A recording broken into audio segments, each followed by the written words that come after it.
I love tiny payments because I'm obsessed with trying to see massive breakthroughs that are coming in the economy. And I like to think about when GPS, very accurate GPS, you guys can sit down if you want to, it's okay.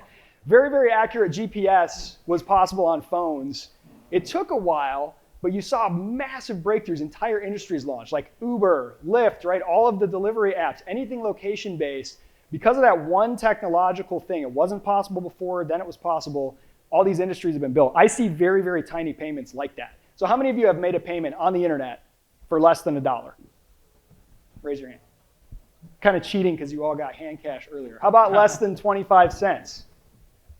Less than a penny. That wasn't possible before. Why? You ever heard of Ronald Coase? Anybody? There's a couple nerds in this room. There's one nerd. Ronald Coase was an economist who wrote a very famous paper called The Theory of the Firm.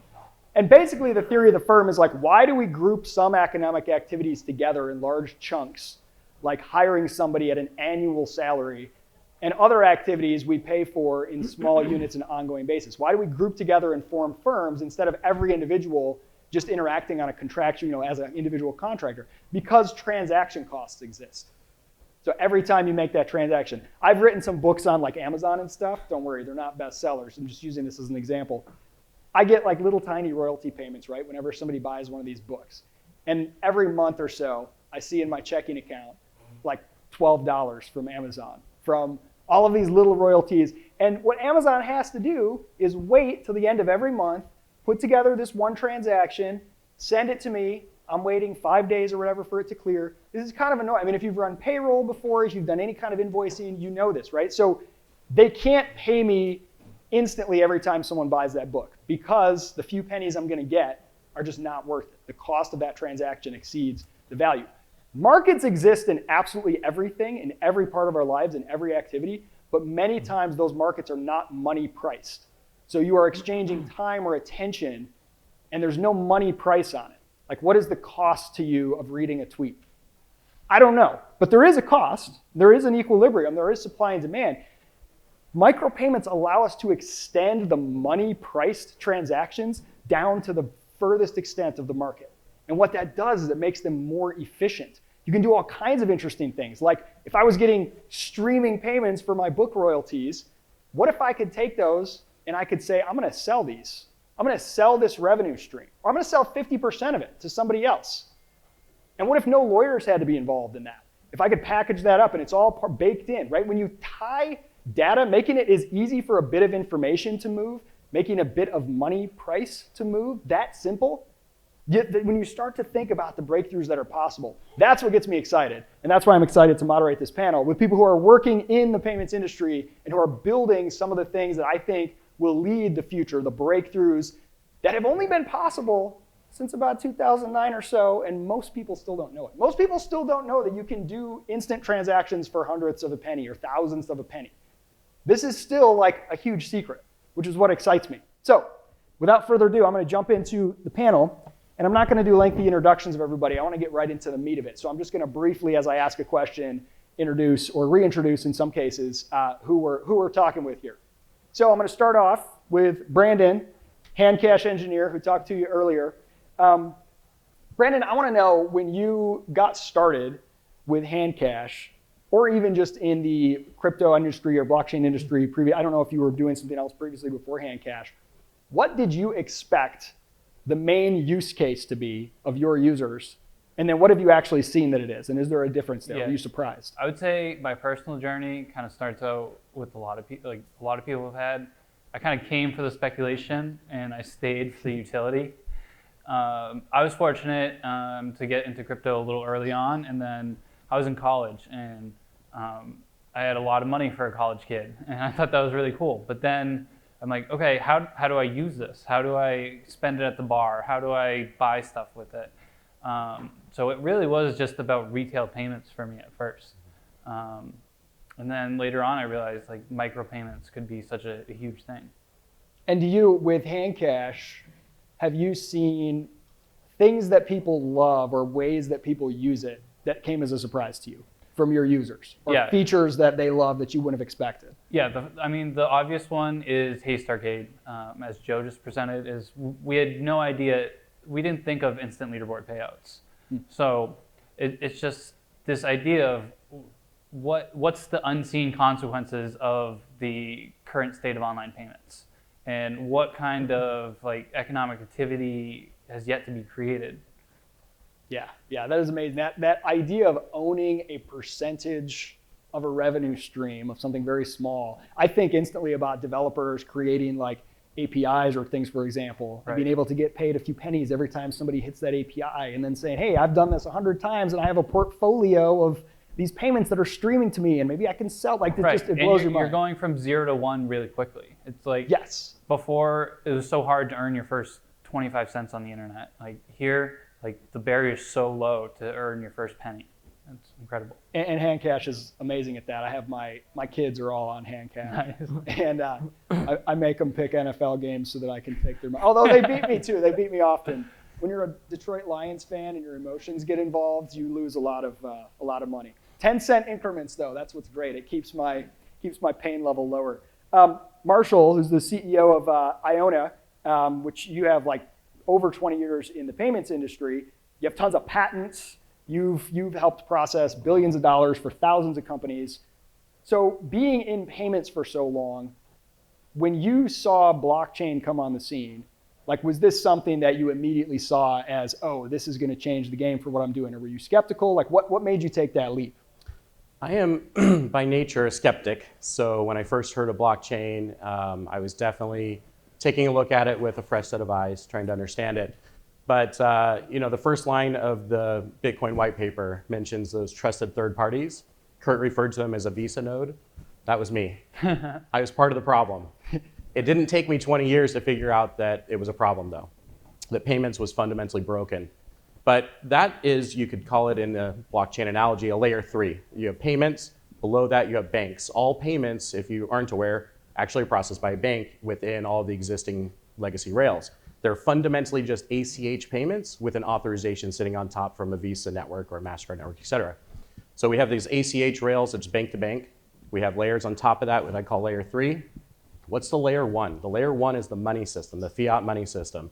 And it took me a long time to realize that I was, $6 billion in payments. I hadn't made a dent in the money system, and I hadn't made a dent in the banking system. I had left my footprint in payments, but that was it. And I couldn't fundamentally change anything in a very significant way because I was working on layer 3.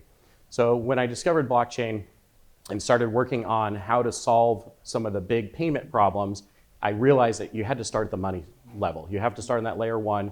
And now, all of us in the room have the ability to create a money system. That is fundamentally a huge step forward in human progress on the economic and financial transaction capabilities, right? And the ability to connect existing systems back to that is I think, a necessary step to get a mass adoption on, as Brandon put it, retail payments. So that's what we've kind of focused on in leveraging the blockchain assets. So I've got a quick follow-up. When you were talking about layer 3, you were on, and I'm not super technical, so bear with me if this is a dumb question, but do you see what you're able to do with a blockchain, like a functioning blockchain, like Bitcoin, for example, or it could be another one, as collapsing this down and saying we have a single layer now that serves as the money layer, the payments network, all these other things? Or do you see that as this is the baseline and we're going to build all kinds of layers on top of it? I'm just curious, like, because some people, I think I've heard people say like, we're removing all these unnecessary additional layers. And other people saying, no, the fundamental layer does very little. Everything else has to be built in additional layers. How do you see that? Yeah, so we're actually transacting on layer 1. We've added our own protocols within the UTXO blockchains. Okay. So we're doing instant payments on BTC, BCH, all of the different assets on chain. So we do believe that collapsing the layers is really important. I'm actually disintermediating my own company. Yeah. So I've had 11 exits, and do it before someone else does it, right? Right. Well, I decided that it made sense to invest in that rather than to reinvest into selling legacy payments, where I could impact things on a global basis. I love it. Mohammed, who is the CEO of InvoiceMate, who's also a representative and advocate for BSV in the MENA region. I'm curious if InvoiceMate, and I'd like to hear a little bit about what exactly it does, but did you have the idea for this business and then come across the technology that enabled it? Or did you come across the technology and say, oh, this is groundbreaking, I need to build a business on top of it? I'm curious which one of those. I've met entrepreneurs who have had both, both starting points. Right. So it's an interesting story. A lot of people who know that the head of the BSV hub in Middle East, they think that I'm using BSV for my solutions based on this relationship. Actually, it's a reverse kind of a relationship. I was using Hyperledger Fabric. It's an enterprise solution, invoice, primarily invoice management system, now moving towards the invoice financing system. So it's completely not a crypto application. And we were using, because enterprises and the governments, they like Hyperledger Fabric as a permission blockchain protocol. So we used to use that. But Jimmy, who's currently, I'm not seeing him here around, he convinced me when I was not part of the BSV team. We just met in an event as a fellow speakers, and he convinced me about the BSV use case for the enterprise applications, and that was the starting point. Then we, as a team, started to explore the BSV's capabilities for enterprise scalable blockchain solution, and from that point onwards, we started using it. Not just for InvoiceMate, by the way, we have done plenty of other projects, mostly in the enterprise and government space, 99% on BSV. And this is like a strange transition that brought me into then BSV, being a BSV educate as well. There's kind of two, like there's the practical sense in which using something like BSV can help your business case. So it's like, oh, it's an easy win. But as you know as well as I do, you know better than I do, in enterprise, you're not just selling the solution and, oh, look, the technology works. You're selling the brand and the feelings. And so by adopting BSV as part of what you were, part of your technology or your solution for companies, has that made it harder for you? Because a lot of people are like, oh, blockchain is just a buzzword. Some people are like, oh, good, throw money at it. But many people are like, oh, it's a scam, I'm skeptical. So even if it solves a technical problem, does it create a selling problem for you? Indeed, in the beginning, it indeed created a problem, especially the word Bitcoin is not like it's a taboo word in the enterprise and government space. But slowly and gradually, we've been educating our clients that permission blockchain, I'm very convinced that it shouldn't be called as a blockchain. It should be called as a fancy ledger or database, but it's no more like a blockchain. So we used to start orienting them, and that's the reason why I started joining the BSV ecosystem, because I was advocating BSV, and that was like the starting point for me to start actually taking a position and promote it in the whole region. So we, first of all, convinced ourselves as the tech entrepreneurs and the team who was doing the solution. Then we educated and made this clarity to our clients that it's no more like a crypto or token. It's a proper solution you need on powered by a technology. And these are the different technology options. Hyperledger Fabric is one of them. Solana, Ethereum, these are the pros and cons. And based on this, our analysis suggests you use BSV. So as I said, and we did face some issues in the beginning based on some reputation issues as well. But gradually things were getting better. And now, based on pure merits, we use BSV in our company, not that I'm affiliated with the BSV. Yeah. No, it's so funny how this happens, because I'm similar. Like, I don't care about BSV at all. I'm super passionate about tiny payments. BSV happens to just do them really, really well, and I haven't found anything that does them better. And everybody knows, like in business, you're not selling a drill or a drill bit, you're selling a hole in the wall, right? You're selling the solution, not the product itself. But something happens when you're like, okay, cool, I'm looking for the solution. And once you see what it can do, it's hard to not turn into a religious zealot and be like, oh my gosh. And then people are like, would you get away with me with your crazy BSV talk? Alexi, co-founder of DXS, and I know you were presenting a little bit earlier, your trading platform. I'm curious, I'd love to hear the founding story of that platform and why micropayments are such a necessary component of that. I know you have micro trading, but so do some other app platforms like Robinhood and things that are not using micropayments under them. Why is that technological capability important for what you're doing? Okay, so when we started to develop DXS, it was even called differently back then.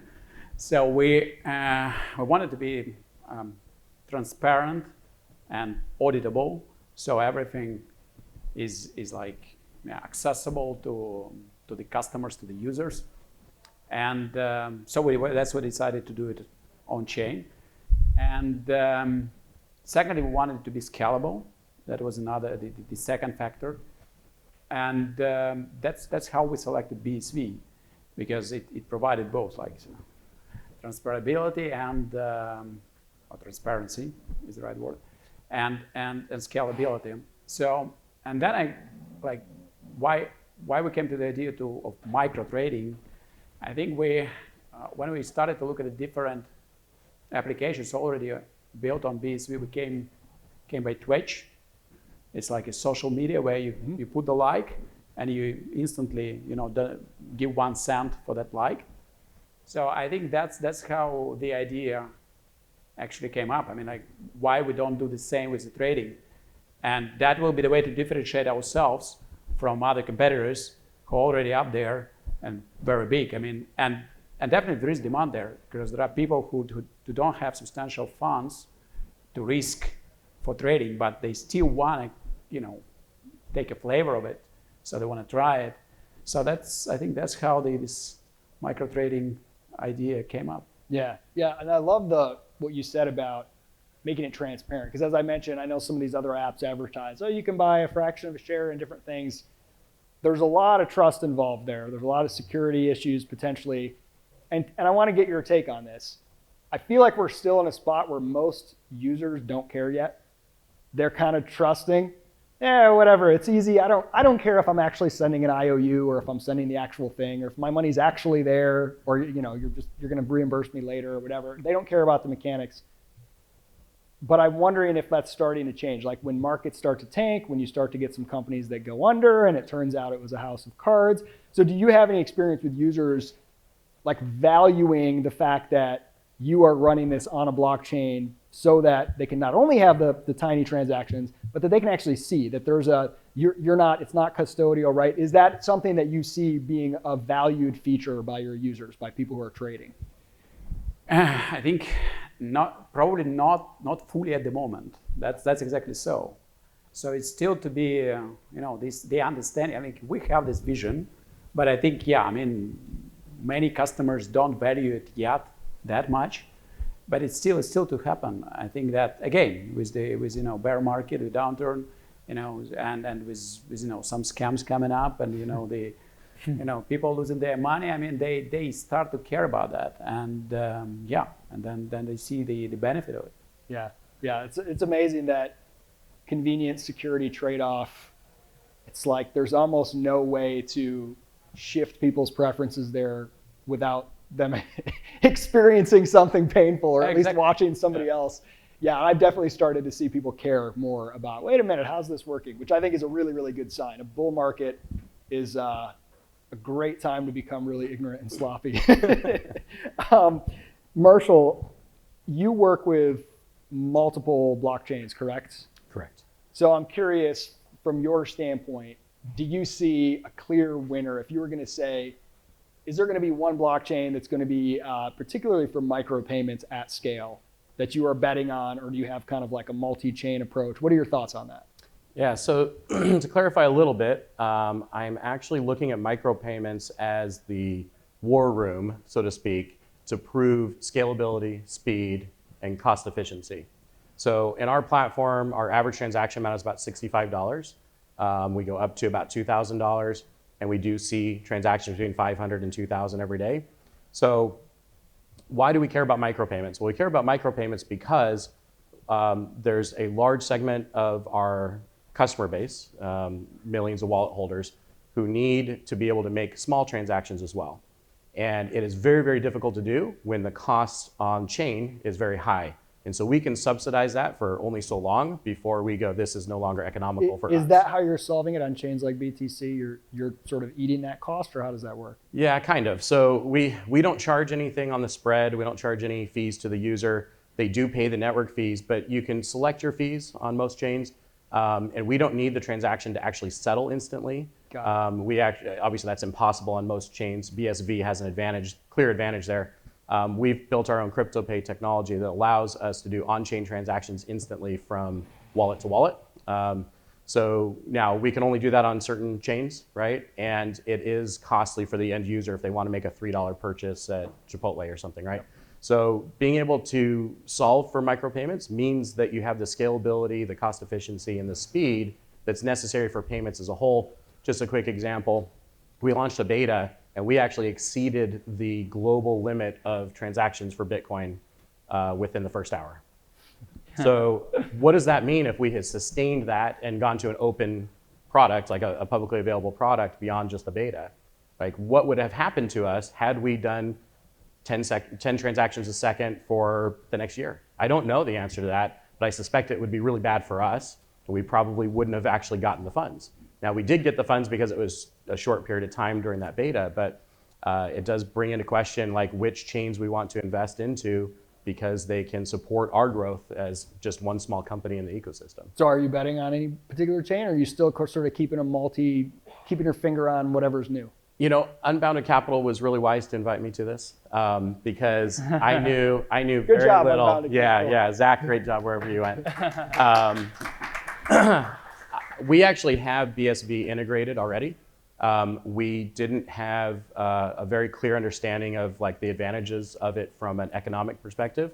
And there were several people like Brandon and Joe and Tyler who talked to me all last night and told me all the advantages and showed me their products actually working instantly for very, very, very, very small fractions of a penny.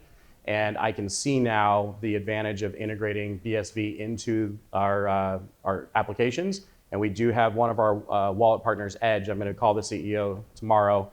I think they already support BSV. So I think it would make a lot of sense for us to launch that initiative with them initially. One more question for you, and I know I don't want to be giving you too much of the time when we got everybody else here, but when you're adopting it, because you said you work with multiple chains, and you are kind of helping retailers accept payments from these people who hold these coins in their wallets. Is that correct? Or sort of correct? Very close, yeah. It's a little complex. So the value proposition to the merchant, somebody like Amazon, Walmart, the Visa network, they really don't care. We're paying them in USD, right? What they care about is marketing. How do they get more market share, in particular in this digital age? How do they reach the younger generations who might have cryptocurrency or might not? But how do they reach them? And we've built and patented a platform that uses geolocation and behavior to identify offers that are close to you and make you an offer to get, say, 5% cash so back. So to make it worth your time to add BSV, for example, there needs to be a lot of users. There needs to be a lot of users, but additionally, the cost is so low that we can actually, I haven't run the numbers, but we can probably just not charge anything. And it would be attractive for those who even already have other crypto assets to swap into BSV to transact on our platform. It's very interesting. Actually connects to my question for you, Brandon. I know you guys have added or are adding support for USDC. What is do you have a different answer to that question? Is there one blockchain that is going to dominate the micropayment space? What is kind of your strategy and your outlook on that? Yeah, we think Bitcoin SV will dominate just because it's a simple fact of when there's more transaction, the transaction fees get lower. And there's incentives for that to happen. And every other blockchain that I've seen, whenever CryptoKitties gets traction or anything, transaction fees skyrocket, there's network congestion. So just the architecture of Bitcoin with an uncapped block size, it makes sense economically. What was the original question? Well, and connecting, so do you see sort of the actual usability needing something like BSV, but maybe the onboarding or bringing people in to allow them to sort of come from other coins? Maybe? Yeah, so the vision with USDC is because it is a growing economy. I mean, USDC it's only $50 billion, and I remember it's still really small compared to the payments industry in general. But I think USDC and stablecoins in general have a great opportunity to increase in market cap like BTC did in 2017. Just go from 50 billion to now it's $1 trillion. But I think stablecoins can do that pretty easily. And the the stablecoin that's going to be the winner is going to be the one that's on the rails that's the most frictionless. So Handcash wants to join the USDC economy by making it easy to transfer USDC from Solana wallet into Handcash and being able to withdraw into a Solana wallet. And we think by offering this seamless experience, cash out to your bank account is, you might be on BSV, but it's all about the feeling. And I think we can make it feel like you're on this USDC network that's, multi-chain, but you just get all the benefits of being on BSV. Yeah, that stablecoin component, I'm always interested from your users, even though it's very small amounts, seeing, hey, I earned $2 in a game and now it's only $1.70. Yeah, right? If you're not a crypto person. They think we stole their money. Yeah, because my daughter wondered about that earlier, so I told her to just depreciate Right. it since last season she played. Called it .club. Sorry. Yeah, Little and we really believe that this concept of streaming money can stand on its own. I mean, I'm a believer in the BSV asset long term, but that's not core to like Handcash success. Yeah. Like we can just be a great payments company. Let Alexi handle the trading component and you handle the usability component.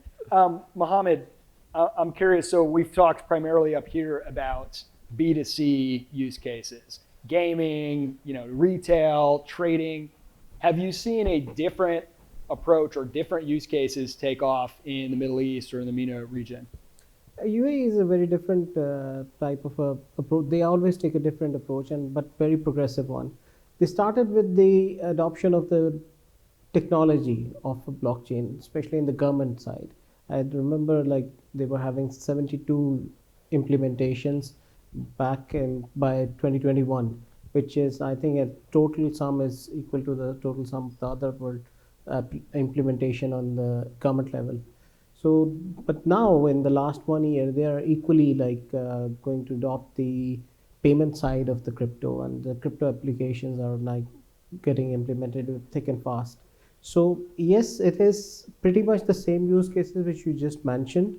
UAE has the similar adoption curve, but at the same time, they are now involving the hospitality, which is a big industry there.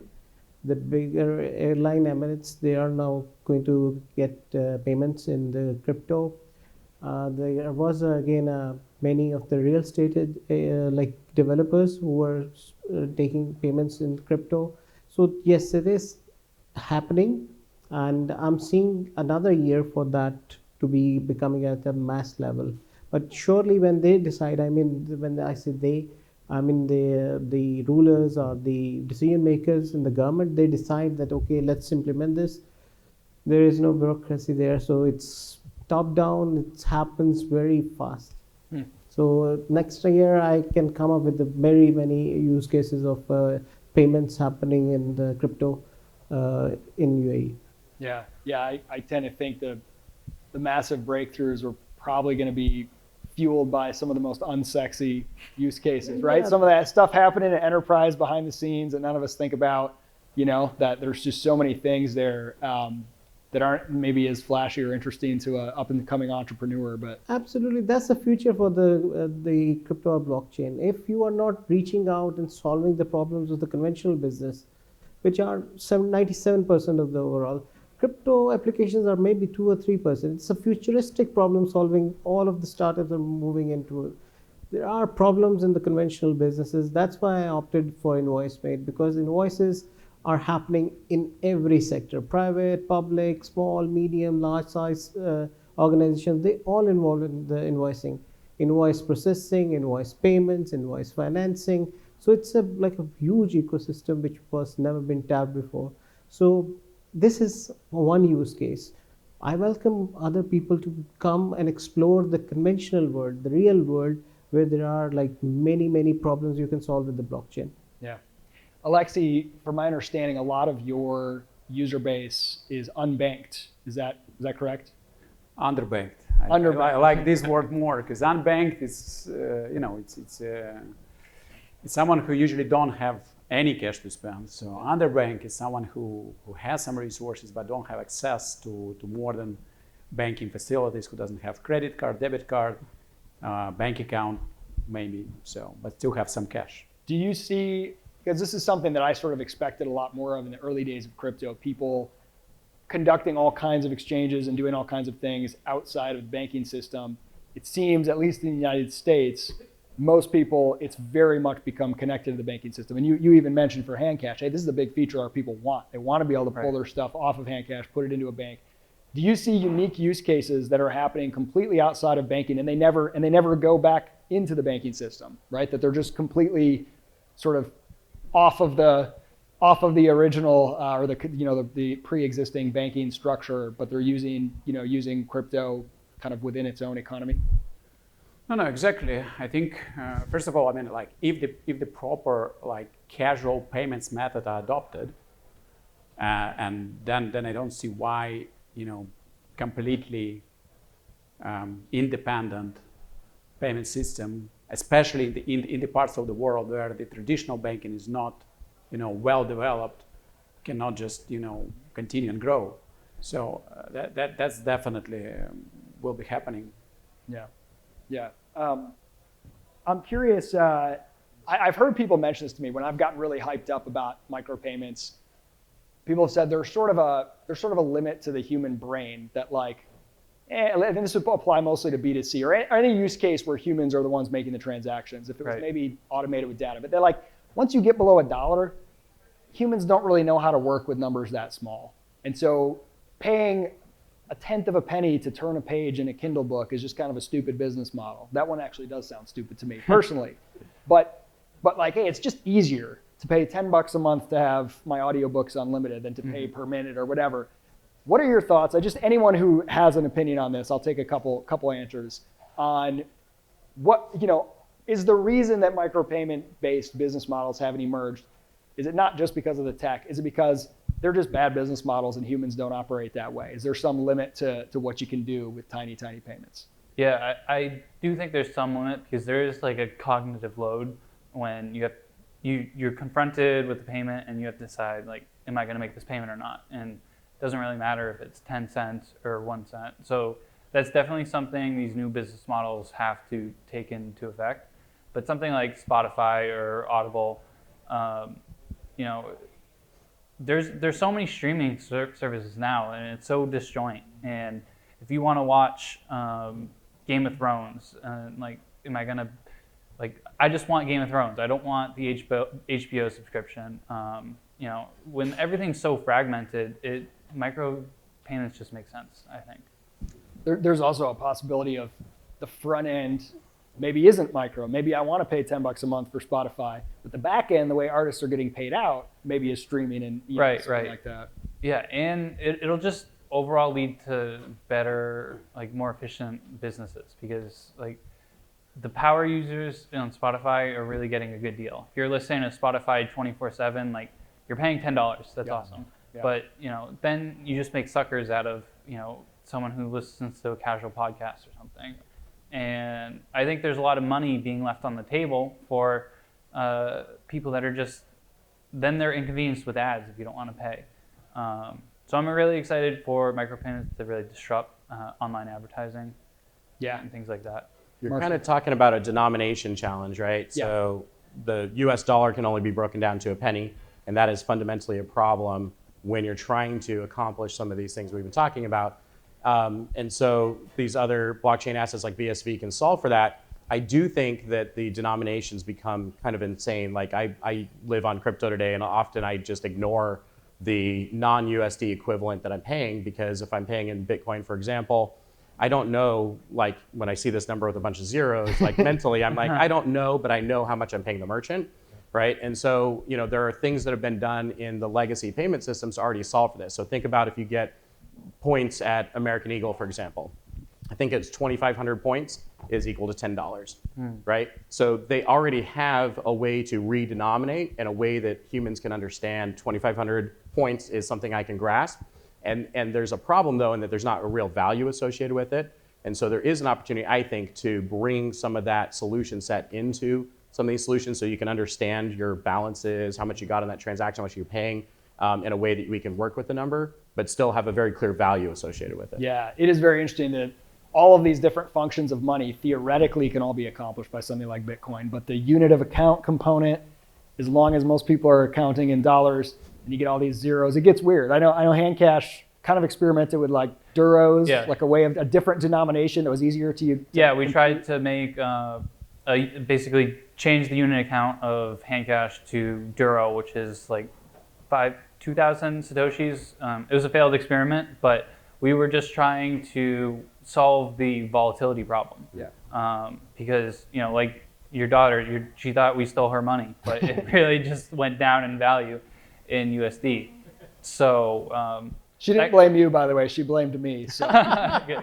But yeah, so all that journey kind of led us to the inevitability of having a stablecoin inside the app. Yeah, it's very interesting to think about how these things are going to play out. All right, I'm going to do one final question that I want everybody to answer.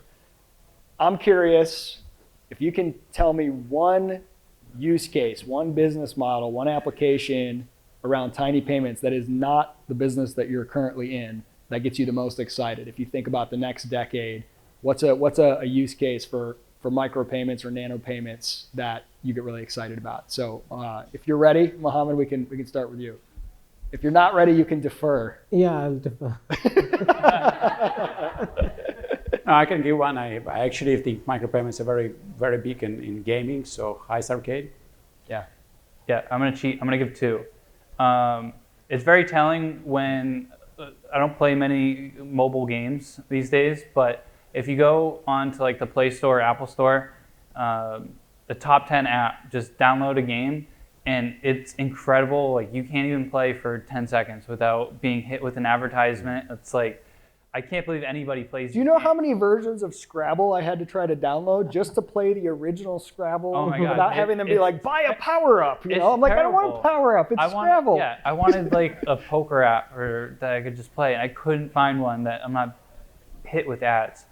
So there's that one, and then also the gamification of everything. Like I'm a huge fantasy football player, and fantasy football really transformed the NFL. And like that was a huge revenue stream for the NFL, and like they have all these shows and all this content just based around this fantasy game. And so I think the gamification of everything can have similar effects for other industries. And I think micropayments are a big component, and digital assets. I guess I'm up. So there's a hidden feature that we didn't talk about a lot with Hand Cash. So it's not just a micropayment that he made to everybody who had registered for Hand Cash today. It was also a split payment, right? And I think combining those two things opens up a whole world of opportunities. So for example, we can turn everybody in this room into an advocate for Hand Cash because they can go show the technology, they can share it with other people, and they can get a reward that gets split out, and it doesn't cost a lot to process that transaction. If you were to use Visa rails or ACH rails, for example, to process all those transactions, I mean, it would take them probably months and months of revenue to offset what it would cost to keep hitting that button over and over again with dozens and dozens of people hitting ACH rails at several dollars a transaction for a fraction of a penny. It just doesn't make any sense.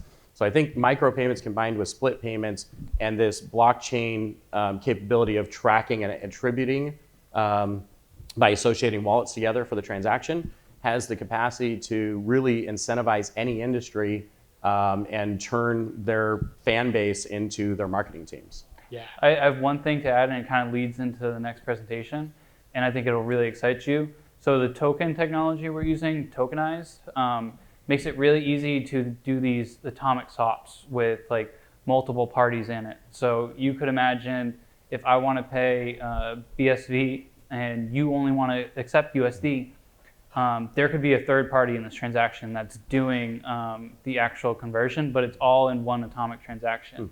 So it has like some really great benefits of being like this non-custodial atomic transaction while still doing this exchange. I love it, except you made me the fiat receiver on that transaction. I tell the guy I'm unbanked, and he's like, here, you want more?